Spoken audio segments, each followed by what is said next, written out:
Rain Delavante in the building.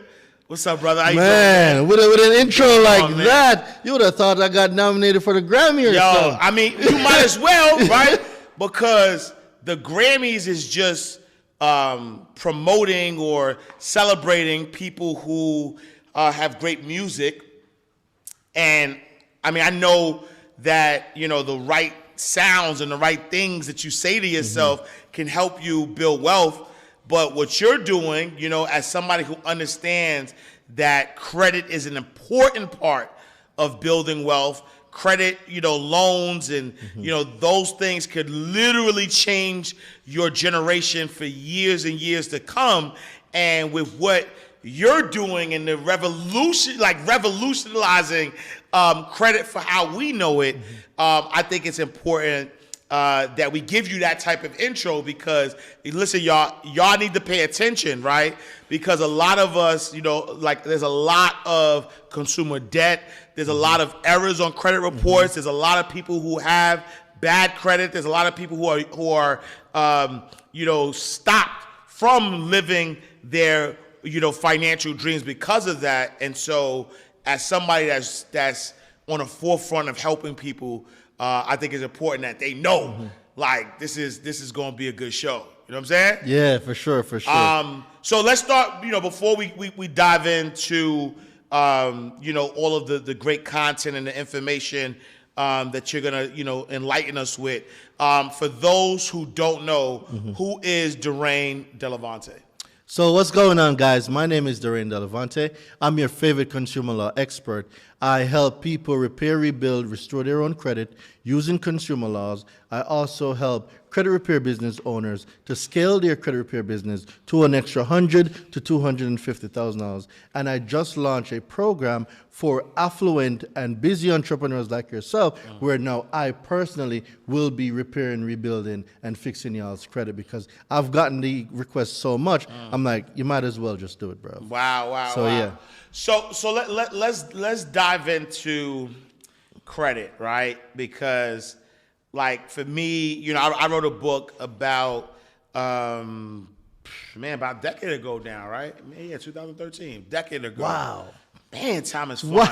Wow. I wrote a book a decade ago called What the FICO, 12 Steps to Repairing Your Credit. And I can imagine that things have changed since 10 years ago. But still, it's a good book, so y'all should check it out.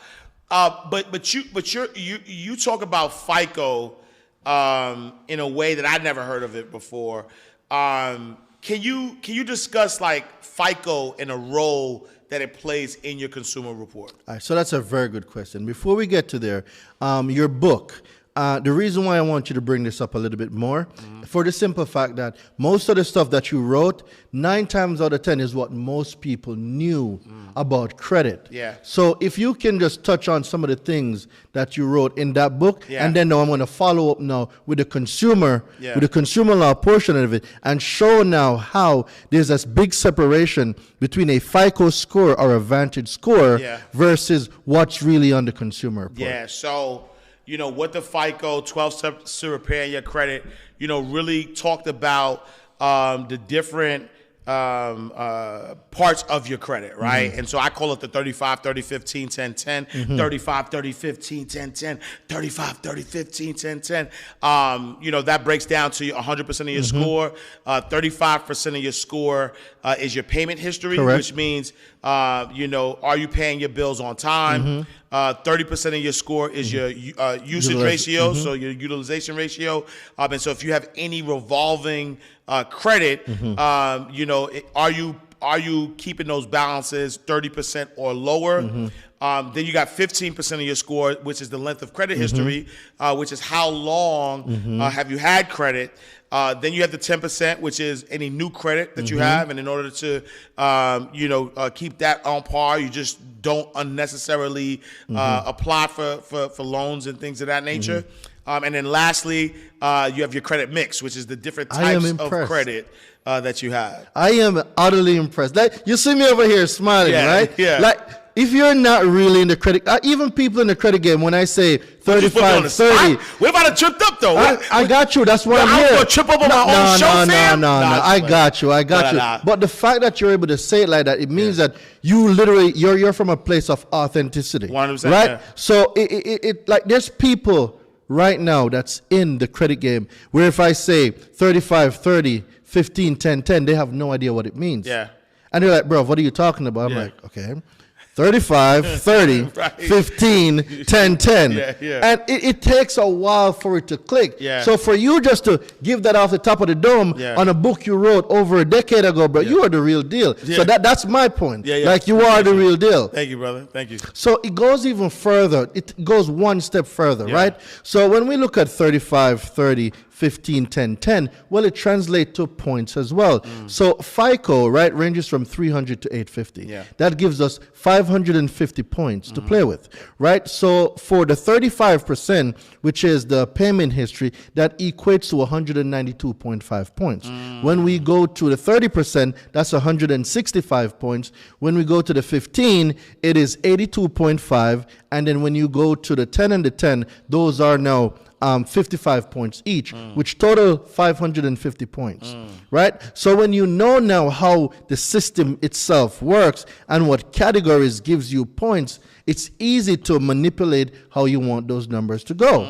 This is how, when I learned this is how I built the 800 credit score 3 times in 1 year. Wow. And you're going to hear a lot of people say, oh, that's not possible. You need mortgages. I got the receipts. Go to my Instagram, The Credit Hero. Look in there. You'll see the testimonials and you'll see mine. Right? But what a lot of people fail now to comprehend is that FICO and Vantage, they're only algorithms. They have nothing to do with your credit. They are a risk model that takes the information from your consumer report.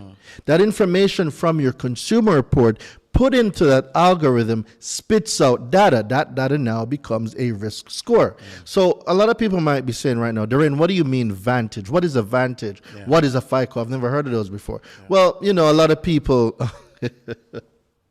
a lot of people go to Credit Karma, right? And they see a score on Credit Karma, and they're like, yo, that is my score, that is my score. Well, not really. It is a risk score, but it's not what 90% of banks use. 90% of banks use your FICO, your FICO 2, FICO 4, 5, 8, 9, 10, 10T, based on the different model that institution has. That models now for different things, right? So I'm not going to go too deep into like the score buckets and all these crazy stuff. What people really need to know is that the information is what generates the score, right? So when we go to the definition of what a consumer report is, which we will in a second, we're going to see that I'm going to prove to you around 4 things, right? And if I can't prove 4 things to you by the end of the episode, I will Zelle you $1,000, and I'll make sure everybody see me Zelle you $1,000. And so I'm going to challenge you on those 4 things. Absolutely, too. and I'll prove all of them. Gotcha. So the first thing I'm going to prove to you is that a FICO score or a Vantage score does not exist on your consumer report. They're independent, right? The next thing I'm gonna prove is that late payments are illegal, and utilizations are illegal, and then that's. And when you say illegal, you mean like it's not supposed to be. They're not supposed to be on your report. No. Do tell, okay. All right, and then let me see if there's a bonus thing I want to give to y'all. I'll think of the bonus on reach. But those are the 4 main points that I'm going to prove. Okay. So the first thing, and you know, I don't want people to say, Doreen, you memorize the stuff. So if you don't mind, would you pull something up for me? 15 USC. All right, so we're going to go 15 USC. Correct. 1681A. So we're going to the Fair Credit Reporting Act. And this is the law. For those of you who don't know what the FCRA is, the FCRA is the law that governs everything that gets reported to your credit. So 15 USC 1681A. It should bring you to definition rules of construct. Yes, sir. All right, scroll down to number 2 to the exclusion. All right, so number 2. It should say exclusions. It's not. Wait, hold on for a second. So we got It's like ABC, Consumer Report. So in general. 1681. Oh, exclusion. I got you Yeah. right here. All right. So exclusions, except as provided in paragraph 3, the term Consumer Report does not include. Does not include. So if Congress says, Ash, what you're about to read, this report that I'm talking about, this is not included. What does that simply mean? It shouldn't be on there. It shouldn't be on there, right? Like, can we all agree that it's not supposed to be there? Yeah. All right, please continue. All right. So it says A, subject to section 1681 S3 of title, any report containing information solely as to transactions or experiences between the consumer and the person making the report. All right, good. So now there's 3 definitions we're going to look at, right? Yeah. The first one is the consumer report. Yeah. What is the correct definition of a consumer report? So if you click on the word consumer report, Congress is going to give you the definition. So it's a hyperlink. Yeah. So consumer report says, in general, the term consumer report means any written, oral, or other communication of any information by a consumer reporting agency bearing a customer's credit worthiness, credit standing, credit capacity, character, general reputation, personal characteristic, or mode of living, which is used or expected to be used or collected in whole or in part for the purpose of serving as a factor in establishing the consumer's eligibility for A, credit or insurance to be used primarily for personal, family, or household purposes, B, employment purposes, or C, any other purposes authorized under Section 1681B of this title. Now, in what you just read, Yeah. did Congress mention FICO score or Vantage score? Nah, not once. So that is the definition by law of what the consumer report is. Yeah. So now, is it fair to say, based on the definition provided by Congress, that the consumer report is independent of a risk score model or a credit score, which is a FICO score or a Vantage score? I would say yes, right? Because if the consumer report is saying that this report is any written, oral, or other communication, information by a credit consumer reporting agency, right, to try to see their credit worthiness, credit standing, credit capacity, character, general reputation, personal characteristic, or mode of living, right? And it's used to collect the part. So it's saying that's what the consumer report is. It's written, oral, other communication. Yeah, so it doesn't mention anything about your FICO score or your Vantage score, which is data collection. Yeah.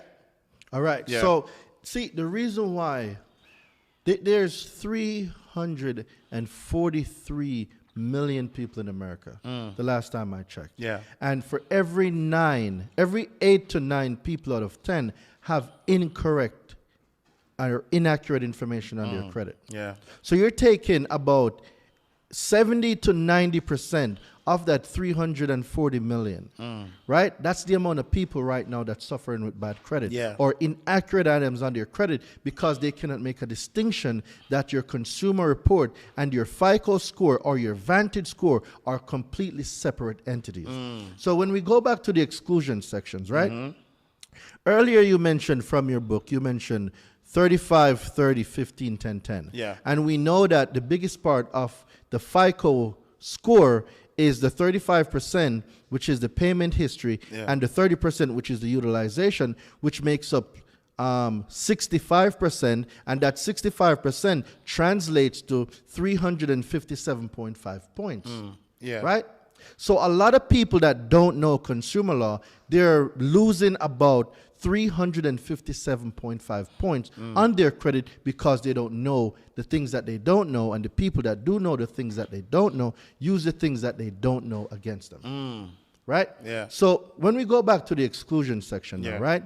It says, except as provided in paragraph 3, the term consumer report does not include. Right. And then when you go down to A1, it says what? Reports? Reports containing information solely as to transactions or experiences between the consumer and the person making the report. Okay, so let's find out who the consumer is. Can we click on the word consumer? So consumer is the term, it means an individual. Correct. You and me, we're the consumers. Now, if I was to ask you what does the word person mean, without clicking on it yet, what would you say the word person means? I would say a person is also an individual. All right. Yeah. What if I told you a person is also a corporation?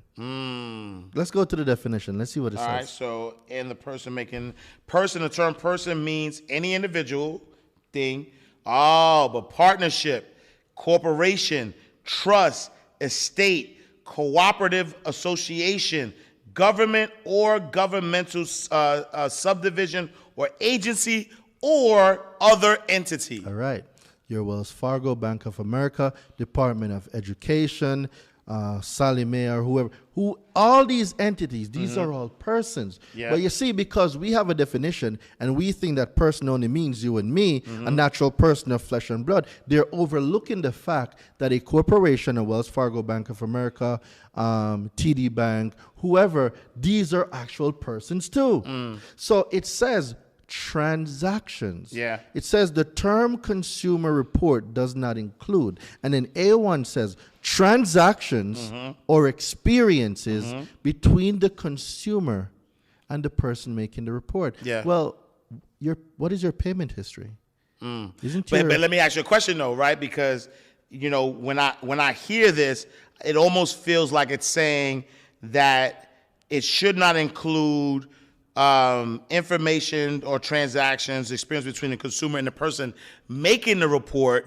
So is it Bank of America or Chase or the bank making the report, or is it the credit reporting agencies like TransUnion, Equifax, and Experience who are making the report? Well, see, Tell me that, Durain. A lot of people don't know. See, TransUnion, Equifax, and Experian, they don't make a credit report. They report what is given to them by furnishers of information. Your Bank of America, your Wells Fargo, your Capital One. So the person making the report is your Capital One, your Bank of America, your Wells Fargo. They got your information. They're making a report on you, or they're furnishing a report on you to these non-affiliated third parties. Right? So if your transaction between Durain De Levante and Wells Fargo is not a part of the consumer report, well, Wells Fargo can't report me late. See, Wells Fargo only reports me late if I let them report me late. See, when I tell people that a late payment don't exist, it doesn't exist it only exists to people who let it exist. So in December, I did a challenge, right? And on that challenge, we got about 450 accounts deleted. And we're doing one again in February. The point is this: a lot of things that a lot of people think that are factors of their credit or their consumer report are not true because they've been consumed by misleading information. See, it's all in the writing. Break the writing apart. See what they're saying. Once you see what they're saying, you know how to operate. So one of the big things is the transaction or the experience. Well, your transaction is your payment history. Your payment history is 35% of FICO, which is 192.5 points, right? The next part is the experience. The experience now is how you're using that line of credit, or what you called earlier your utilization. I got a $10,000 line. I'm using 3%. That's my experience with that line of credit. That's 30%, which is another 165 points. Combined, that's 357.5 points that you can claim just by knowing consumer law. Wow. And so the fact that they can't report it, but they are reporting it, well, how do you get it off? Because if you go to, if I go somewhere and Bank of America, Capital One, Chase, whatever bank says, no, you're late, and then I pull my credit report and it's saying I'm late, and I can pull up, this exclusion all I want, and when I'm going to, look, I was late, but they're not supposed to report it. How do you get it off the report then? Well, I can't speak for anybody else, but I can tell you, late payments are one of the easiest things for us to delete. We've gotten on the last challenge, it was about 100 late payments. One guy, Wes, he lives here in Atlanta. Wes got 128 negative items deleted from his credit. Wow. right? So what I'm All through doing consumer law. See, when you use consumer law, this is the law Congress put in place. This isn't something Doreen made up. Yeah. This isn't something Ash made up. Yeah. This is something that is in law. It's called the Fair Credit Reporting Act. Yeah. Anybody can look it up, Yeah. right? And when you go there, the law is very clear. Exclusions. The term consumer report does not include. They tell you it does not include it. So if you let a corporation like Wells Fargo, Bank of America, and these companies report you as late, that's because you want them reporting you as late. See, when you know better, you do better. So learning consumer laws, you are able to use the laws, leverage the laws to get these accounts deleted. It doesn't matter what type of account you think you have. I can show you the consumer law that can get it deleted. The next thing I want to bring to your attention. Do you believe that banks, firms, or any other institution can report whatever they want on a person's consumer report? No, like they have to. It has to be accurate. It can't be erroneous. It has to be, like we think about, like you mentioned, the Fair Credit Reporting Act.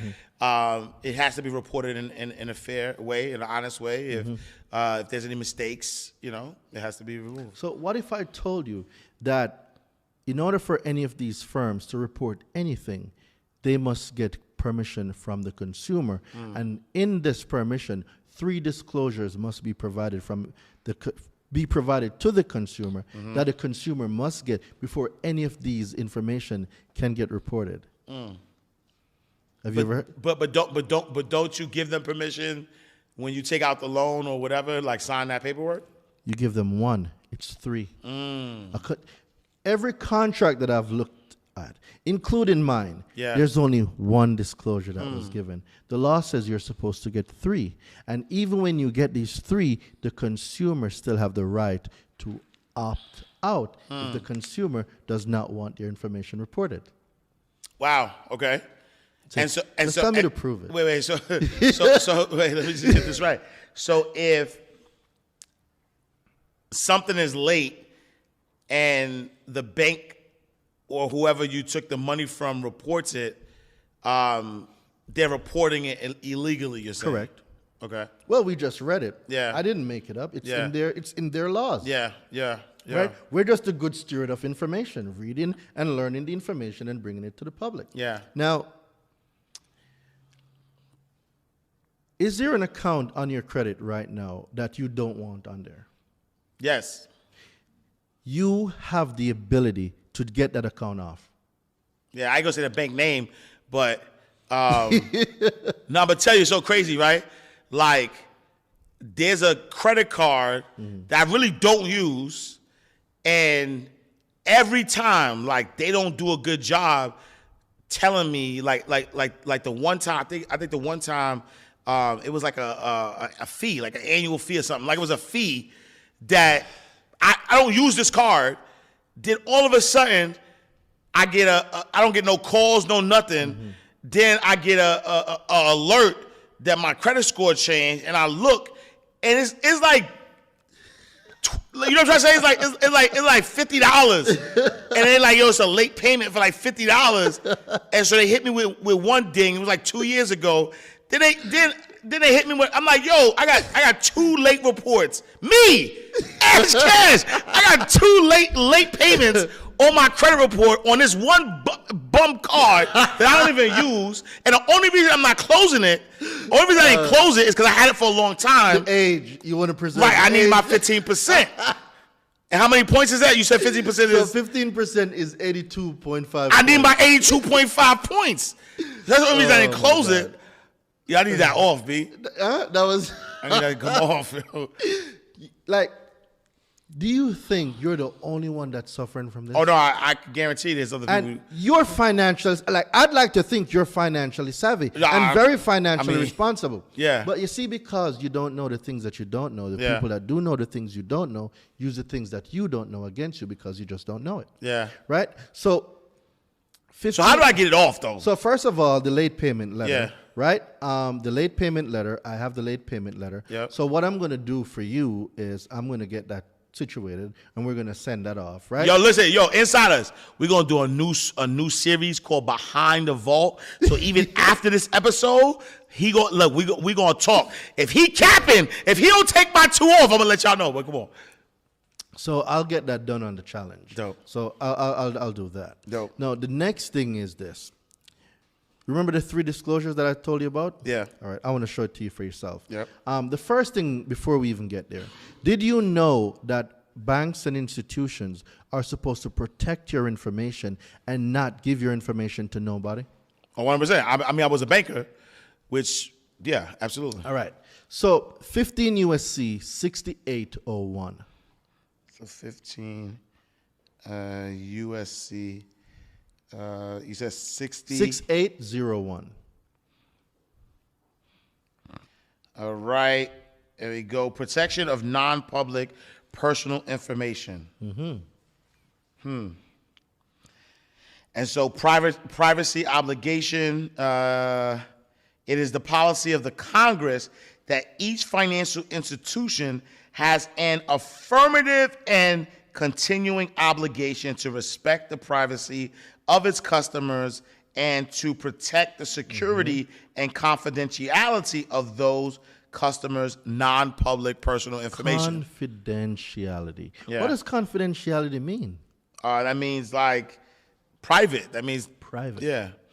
So the information that you give to your institutions, your banks, this is private information. Yeah. See, banks, when you call, they'll say, "Oh, we have a right to report it." No, you don't. Yeah. I've heard this many times. Oh, we can report your information. The law gives us permission to report your information to the credit bureaus. First of all, credit bureaus don't exist. That's number one. Yeah. There's no such thing as a credit bureau. And then number 2, no, you don't. That law says you have a ongoing obligation to protect my personal information. It is confidential, and you cannot give access to anyone my information if I didn't give you permission to do it. But you see, we've been given the script backwards, saying that, oh, we can report anything we want. That is a lie. It is a bold-faced lie. And like people, you have to wake up. You have to read. Like, it is important that we learn this stuff, because right now, the same way you got hit with those 2 late payments, those 2 late payments shouldn't even be there from the jump. Because what? Under the exclusion section, your transactions and your experiences between the consumer, you, and the person, whoever bank that is, making the report is excluded from your consumer report. But not until you exercise these consumer rights, then I'm like, all right, you know what? Let's move away from this one. We got a live one here, guys. Yeah. He know the law. You know the law, but when you don't, they just take you for take anybody advantage. else. Wow. Right? So now let's move over to the next section, right? 15 USC 6802. And this, oh my God, this section is how you get anything deleted.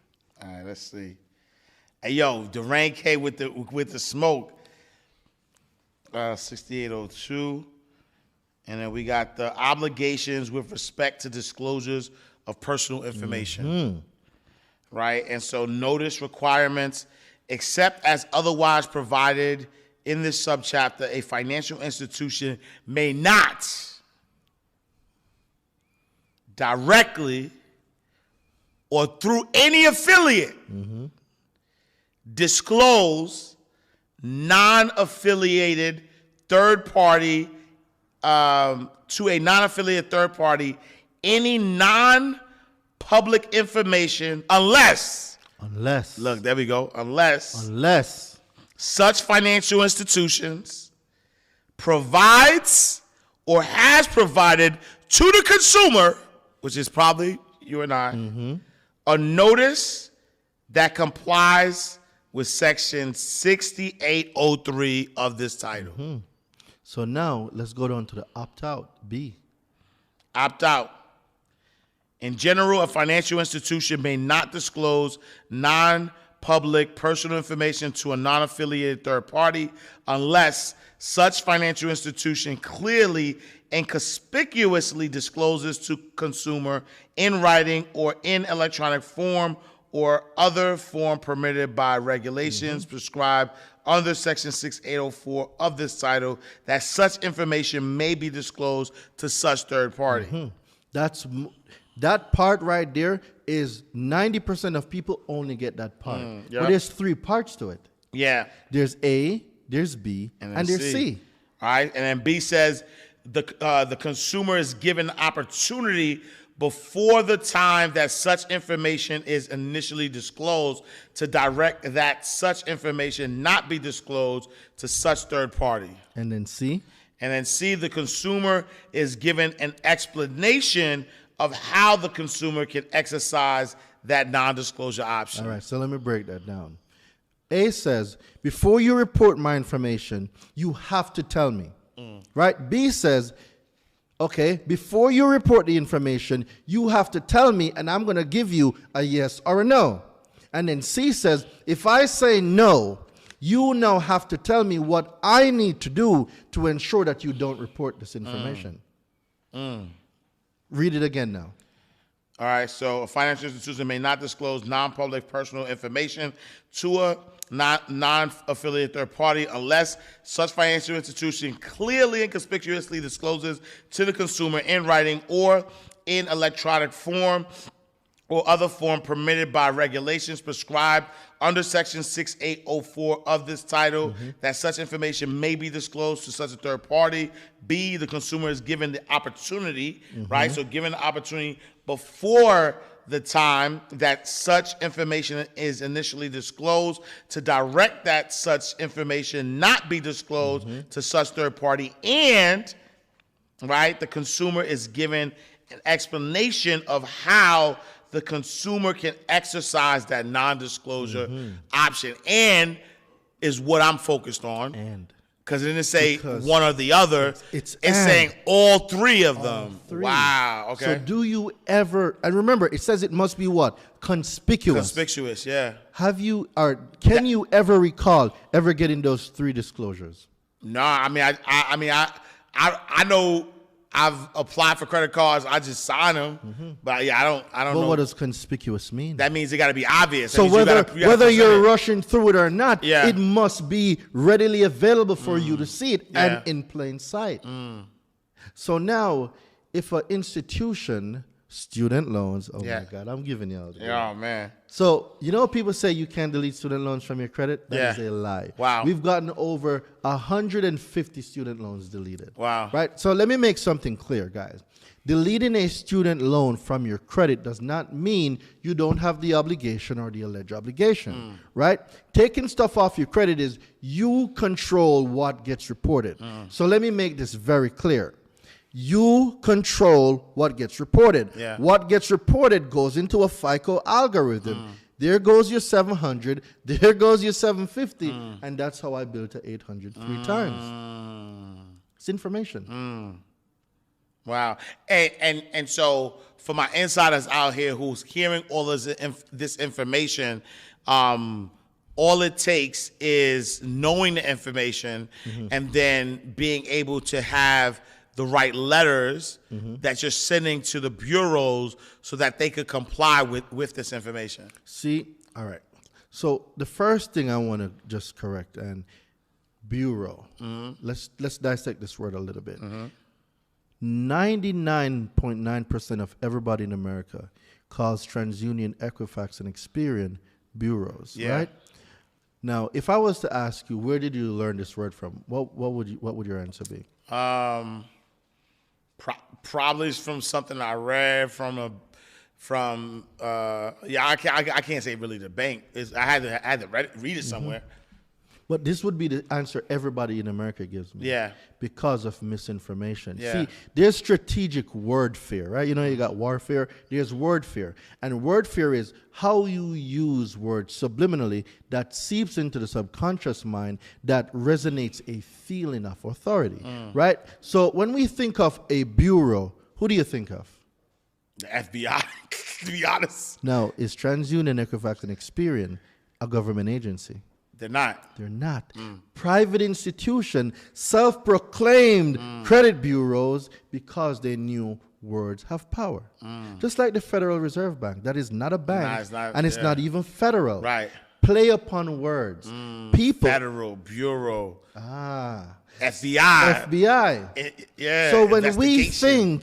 we think these credit bureaus exist, it has a certain level of fear that's associated with it because, I'm scared of the government. Right. Government come and they lock people up. We don't see them again for 30, 50 years. Right. Well, if this so-called bureau is telling you that the information that they're furnishing is accurate, you're not going to challenge it because you think they have more power than what they exert. They're the authority. There you go. Wow. So when we take away the word and use their correct name, Consumer Reporting Agency, the same way they are defined in the FCRA, the same way they are defined in the FDCPA, we see that they're just like any other company. That's the difference. Wow. It's the words. Wow. Words are so powerful. In the beginning was the Word, and the Word was with God, and the Word became what? Flesh. Yeah. As a man thinketh in his heart, so is he. Yeah. Speak the things you want onto your life. So the power in words that we don't even look at their meaning subconsciously has an effect on the way we operate. And I learned this studying consumer law. What I think a word means is completely different than what it means in consumer law. Wow. Totally different. Wow. And so, again, all of these credit reports. So I guess what can be reported on a credit report then? Whatever the consumer wants. You control what gets reported. And so, let me get this straight, right? So let's say, for instance, I have a credit card that I have good credit history on. They're reporting it without my consent, right? Because most credit cards are not giving consent. How do I get it on my it's on there already. And so the only time that this is valid is when I see something that I want to take off. You get where I'm going with it? Where you're going with it. Like I'm wondering, because most people who open an account, they don't intend to pay late, or they don't intend for something to mess up. And so when they do open this account, they want it on their credit report. And so let's say, for instance, they do follow the steps to get it on the report. Well, what if when it's on that report, they are late? Do they have the opportunity, or do they have the right to say, you know what, forget it, I don't want it on there no more, and get it off? So you asked two questions, and they're both correct. Whatever you want reported can be reported. If the account doesn't serve you, you can delete it if you want. It absolutely can. Yeah. So what I do is this, right? If it's only a late payment, I just get the late payment off. I keep the account. I keep the history. Yeah. If it's negatively affecting me, Yeah. I delete what that negative thing is, because you don't have to delete the whole account. You can just delete the late payment. Leave the account. You get like that one. Yeah. You keep the years, right? Because you want to maximize on the FICO points, because we Right. know that's what the banks are looking at. Right. Right. So we keep that to maximize on those points in those categories. Right. But at the same time, that late payment, well, I know 15 USC 1681A D2A1 says that, under the exclusion section, the term consumer report does not include. I am going to use that to my advantage. Congress gave me that right. So when you know, it's like it's playing chess. Yeah. Right? When you know where the pieces go, Yeah. you have to checkmate. Yeah. Yeah. So consumer law teaches you how to maneuver the pieces. Do I want this on the account? Do I want that on the account? And earlier, in the beginning, you brought something up about debt collectors, right? Yeah. And the credit card debt and all that stuff. You know, a lot of people have so many debt collectors calling them. And what a lot of people don't know, there's people online saying that you have to pay debt collectors, and you're supposed to send goodwill letters to delete late payments. Don't ever, like, if you are hearing the sound of my voice right now, do not ever send out a goodwill letter. Don't do it. See, like, forget everything you thought you knew about credit. Everything you think you knew about credit, that your auntie, your uncle, your brother, somebody told you about credit, forget all of it. Wow. The real truth to credit is consumer law. The things you are able to do with consumer law, you cannot do with anything else. Wow. For instance, 15 USC 1692 CC, right? We're in the FDCPA, the Fair Debt Collection Practices Act. And under the communication sections, when you go down to C, it says, in writing, a consumer can refuse to pay a debt collector. This isn't Darain making this stuff up. You can pull it up. Yeah, I want to and pull that up, anybody man. can look it up. 15 USC 1692 CC. Hold on, Richard. Hold on. Oh, sac passé. He said US, or 15 USC. 1692 CC. Oh, while you're finding it too, a friend of mine says to tell you sac passé. Sac passé! Marvin Francois, he's a great friend of mine, and he would love to meet you. Salute. Yeah, he's like, brother. tell my Haitian brother sac passé when you see him. That's what's up. Salute, Marv. I appreciate you, brother. Tu bagay en forme. Oh, he didn't teach me that one. No, he know. He gonna know. He didn't teach me that one. 15 USC code 1692C. C, and then you go down to C. So communication and connection with debt collection, right? And so if we go down to C, it says seizing communication. If a consumer notifies a debt collector in writing that the consumer refuses to pay a debt, or that the consumer wishes the debt collector to cease further communication with the consumer, the debt collector shall not communicate further with the consumer with respect to such debt. So I know that, but that means stop calling though. Well, that's one part. So you hear some gurus online say, don't pay debt collectors, don't pay debt collectors. But when you ask them why not? They can't tell you where it came from. This is the law that supports don't pay a debt collector. Yeah.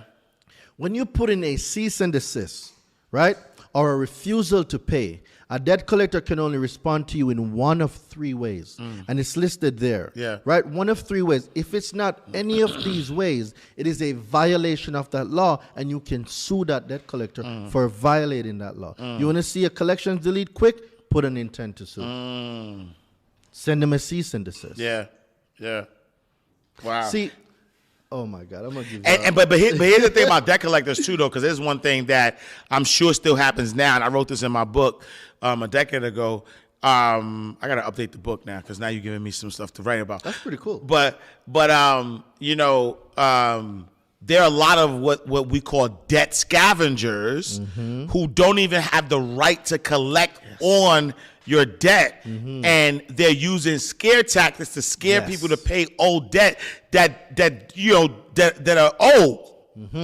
So there's things called statute of limitations. Exactly. On that, right? Yeah. There's things called resetting the cycle or starting the time over again. Yeah. Right? There's things called time bar debt. Yeah. There's How do a you new- restart the cycle? So they could do it before, but there's a new law now for debt collection, right?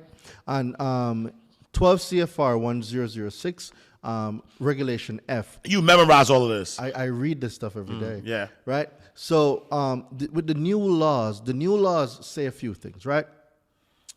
A debt collector cannot park any alleged debt on a consumer's consumer report without first getting in contact with the consumer to whom this alleged debt is in related to. Wow. So they can't just, surprise, collections, no. That's a no-go, right? The second thing is that within the time, right, so there's a 14-day period. If a debt collector sends out a notice for debt validation or something of that nature, and the consumer does not challenge the debt within that given time. Have you ever heard people say your silence is acquiescence? So in that, Congress gives them a 14-day period where if they send out a letter and you don't respond to that letter, they can assume the debt to be valid. Assuming that debt is valid doesn't mean that it's valid. Means you can send out your cease and desist and do what you need to do after they put it under. But why let it get there? You can hit them with a refusal to pay, right? A volunteer non-fit injure. You can use, let me explain that. So to a willing person, it is not a wrong. So this is a maxim of law.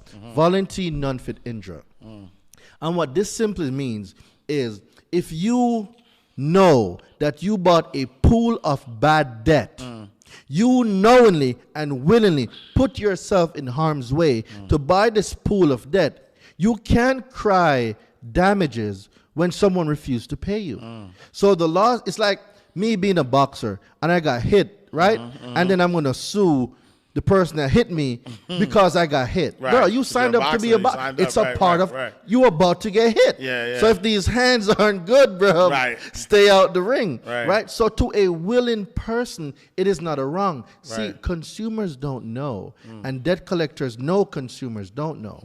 They don't know volunteer non-fit injure, and that maxim stands true. So when you use these inside your debt collection letters, these are the fastest ways. Like if debt collectors are calling you, I send out any of my letters. I don't like making promises. Yeah. Right? Because legally we can't make any promises. Right. But from the results I've seen with all my students, with everybody that's used my letters, debt collectors, I got one student. Shout out to my guy, Edwin. Edwin, I call him the collection killer. Edwin has gotten over 500 collection account deleted. When you know, like in the letters, they know who knows what. And a lot of people don't know that if they go to the Federal Trade Commission, which is another government website, and they look up banned, B-A-N-N-E-D, banned debt collectors, some of these fly-by-night debt collectors are debt buyers. They'll pop up on the list. All you got to do is let them know you know who they are. Bro, you're on the banned list. What are you doing calling me right now? A lot of people don't know these resources are out there. Right. Wow. But then they get swindled into these these scammers, bro. Wow. They get swindled into these fly-by-night companies. Wow. And they paid, and then they come to me and say, Darain, I just paid this debt collector. Well, you already paid them, bro. Yeah. And so, I mean, this is like, I'm gonna have to rewatch this, right? Because I want to go back to some of the laws. I got to do my studying now to kind of figure this thing out. But you also mentioned that earlier in the show that you use the information that you learned from consumer law to also help others, like credit repair agencies, sort of like scale their business. Talk about that a little bit. So I train other credit repair business owners, right? Because, shout out to our mentor.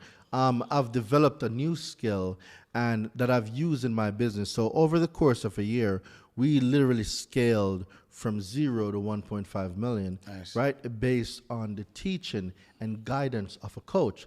And, you'll hear a lot of old gurus out there, I'm not going to call no names, telling you that debt is bad and you're supposed to join the 40-40 club where you work for 40 years, 40 hours on 40% of your income, and that's not adjusted for inflation, and do all of this crazy stuff where you can get a mentor, cut that time down in half, reach your financial goals, because it is so easier to make a lot of money in a short period of time than it is to make a little bit of money over a long period of time. I try to tell them all the time. Yo, drop the word fast in the chat. Yo, I know y'all in the chat, y'all.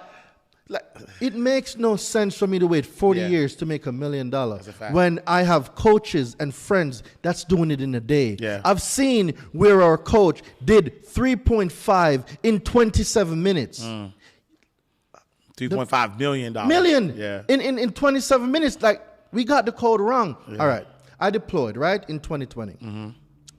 I made about $85,000. Deployed to Kuwait. I'm in the military. Right? So thank you for your service. I appreciate it. Thank you for your support. Right?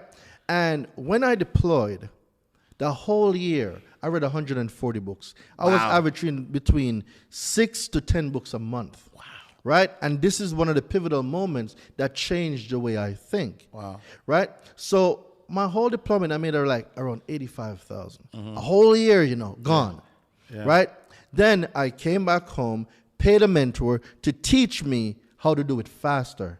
My first month after paying that mentor, I made $97,000. Wow. That's when I knew the math was wrong. In 1 month? 1 month. Wow. 1 month after the training, I made $97,000. Wow. That's when I knew the math was wrong. Right. Right? And then every month after that, I'm averaging between $100,000 to $120,000 a month. Wow.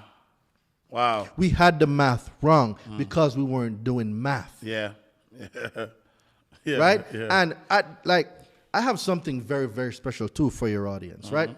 Because I'm going to give them something that's going to change their consumer report, right? I call it the Vault's Credit Special, right? So for everybody that watched the interview till now, I'm going to make you an offer, right? But this offer comes with a free ticket to my challenge. Wow. Right? Because what you're doing is you're changing the dynamic for the culture. Yeah. And I want to get the information out there to as many people as I can. Yeah. So for everybody that takes the Vault Credit Special, they will get a free general admission ticket to my challenge. Yeah. Right? If it's not for platforms like this, with kings like you, we're able to bring this. Having the information from me, okay, great. I built an 800 3 times. But, okay, how do you impact other people to do the same? Yeah. And this is when I figured out the math was wrong, when they were telling me that, oh, you should ride out your career doing this, and then when you're finished now, set up for retirement in your TSP and your 401k and all that great stuff. Well, the other day, I'm sure I saw it on the news. You might have seen it, where we are in a default with the national debt, and they were talking about freezing pension plans for postal workers and other government workers. Isn't this the same pension they told me to save towards and retire from? How are you going to freeze my pension? Because somebody else can't pay their bills. Right? Yeah. But do you think a debt collector is gonna right. You think a debt collector is gonna buy that one and then call to collect on right. and then call to collect on it? These are the things we gotta think about. So if we know that we need to operate with integrity and we know that we need to use laws, this isn't laws that's hidden. You don't need a passcode to access the FCRA. Yeah. You don't need some secret handshake to get into the FDCPA. This is all law that every single person can read. Yeah. See, one of the greatest things that a lot of us fail to do, and I was guilty of this earlier on, and this is why when I got my first car, it was a Nissan Altima, right?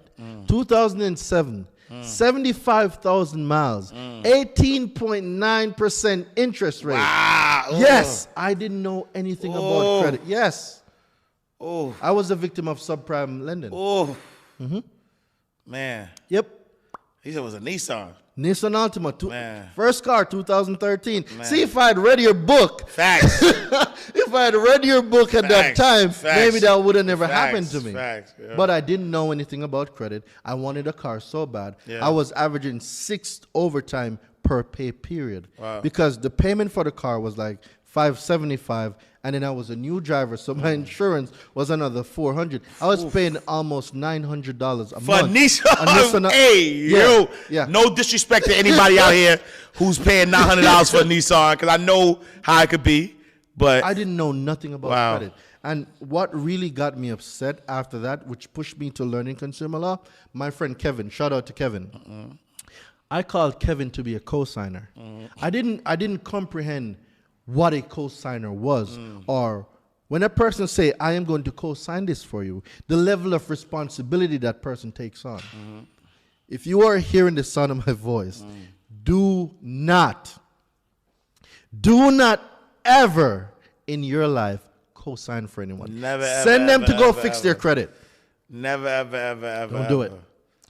Yeah. My boy Kevin he's like a brother to me, right? Yeah. And I was responsible. I paid the car off and stuff. But, bro, if I had knew that Kevin literally, It's saying I stand sole responsibility. If the rain decides to not pay anymore, I am the one that's on the hook for this payment. I would have never did it, but I never knew. I knew nothing about credit. And I put my boy in such a spot. Wow. And he didn't even comprehend what he was doing too. Wow. He was like, yo, my friend need a car. All right, I got some credit. You know, my boy can get a car.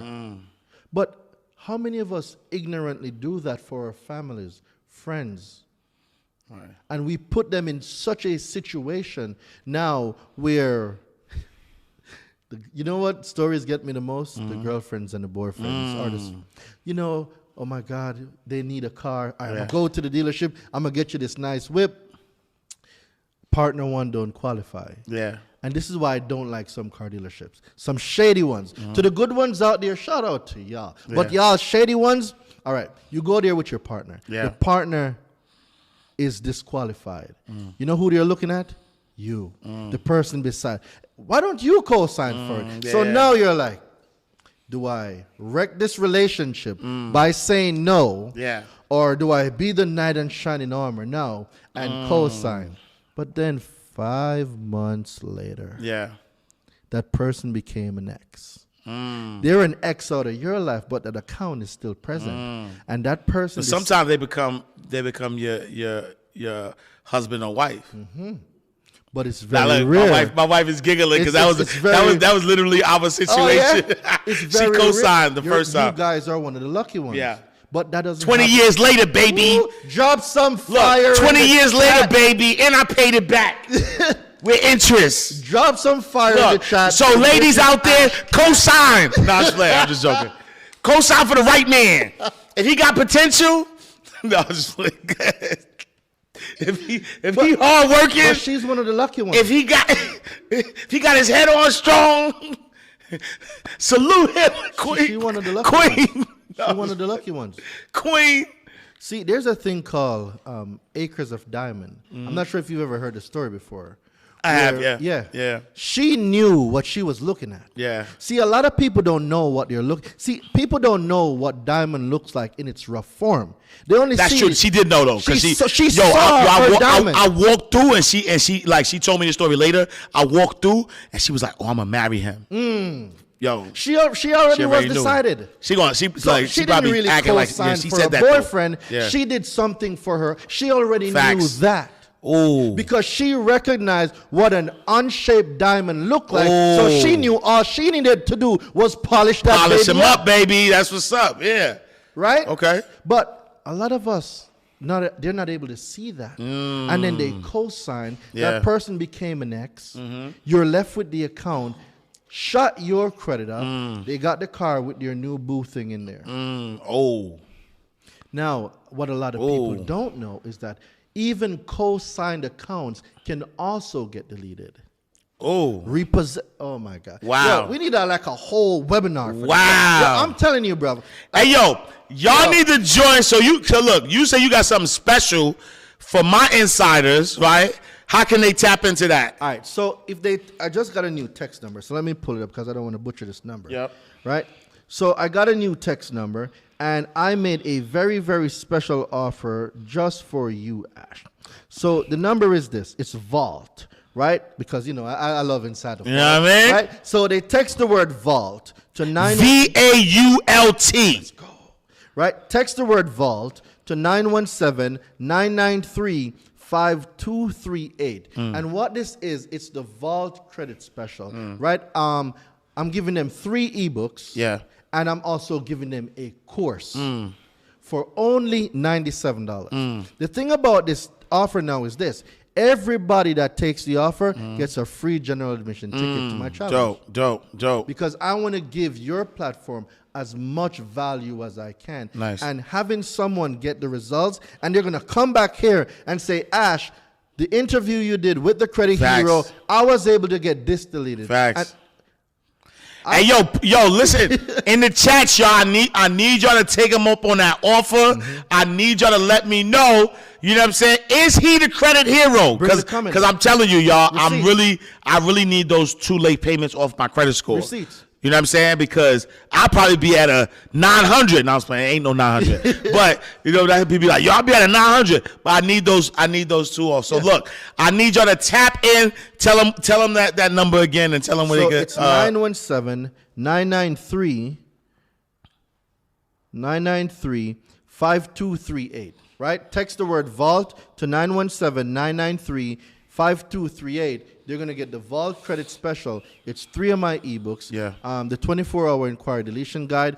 This one ebook. It's only $97, y'all. Only $97. You spent $97 this week already. But let me tell you what. So And then you ished it out. the course I'm giving them, the course is a $1,500 course that I've given just to your audience for only $97 with 3 of my ebooks. Yeah. So it's my 30-day credit mastery, consumer law mastery. I am giving them that on my website and in my offers alone. That one is $1,497, $1,497. But for everybody that stick around to hear, they're getting it for only $97, along with a free general admission ticket to my challenge. To your challenge. Yep. Dope. I want to give value. And I want him to come back in the comments. Yes. I want him to come back in the comments and let you know on the challenge if the stuff works or not. Yeah. Yo, listen. The credit hero, Darain Delvante is in the building, man. Yo, you gave us a lot of information, and definitely I want my insiders to rewind this, pay attention, take him up on his offer so he could dive a little deeper in the information that he taught you. But like you know, when you hear new information, what I say is, first of all, if you watch the show, he gave you all of the laws, right? So all of the U.S. laws, you know, you can go and verify it yourself. Don't take his word for it. Look 'em up. You look him up and make sure you verify it. But then take his offer, right? Because once you take his offer, you'll be able to start to implement the things that he's saying. And again, I know the power of credit, how credit can help you build wealth, and that is what we're doing here. We want you to build wealth. We want you to, access other people's money so you could, invest in income-producing assets and get to that next level of financial freedom. If people wanted to connect with you, where can they find you? Definitely. So they can visit my website, DarainDelevante.com.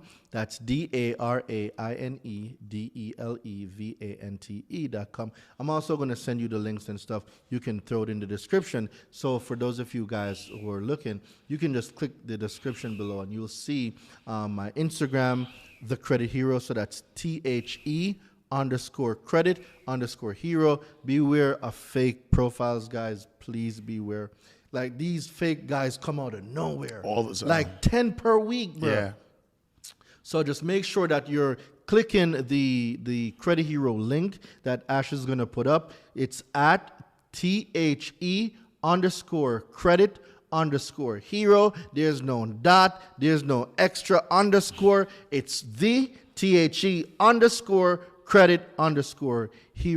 My website, Consumer Law Secrets University, DarainDelevante.com. Darain Delevante, Google me. I am very Googleable, if that's a word. Let's go, y'all. We are closing out the vault. And, yo, this one was a lot of gems, so we got to close out the vault. Make sure y'all go to InsideTheVaultShow.com. Follow us on all social media platforms at Inside the Vault. Me, I am Ash Cash. Make sure you visit me, IamAshCash.com. Follow me on all social media platforms at I am Ash Cash. And join us inside of the Abundance Community. Go to abundancecommunity.org. We got Darain in there dropping more. Look, if you think he dropped some bars, we got behind the scenes. He's dropping some more bars, some exclusive content that you're not going to see here. So make sure you join us, abundancecommunity.org. God, I appreciate you. Thank you so much for making Inside the Vault the greatest money mindset show on the planet. Right? Top 200 podcasts. Let's go. Every single week. 26 countries. We rank everywhere. Not in the U.S., y'all. Let's go. Put some respect on our name, but thank you. Fire in the chat. Thank you for making us the greatest money mindset show on the planet. I'm going to see you next time, same place, in God's will. Peace.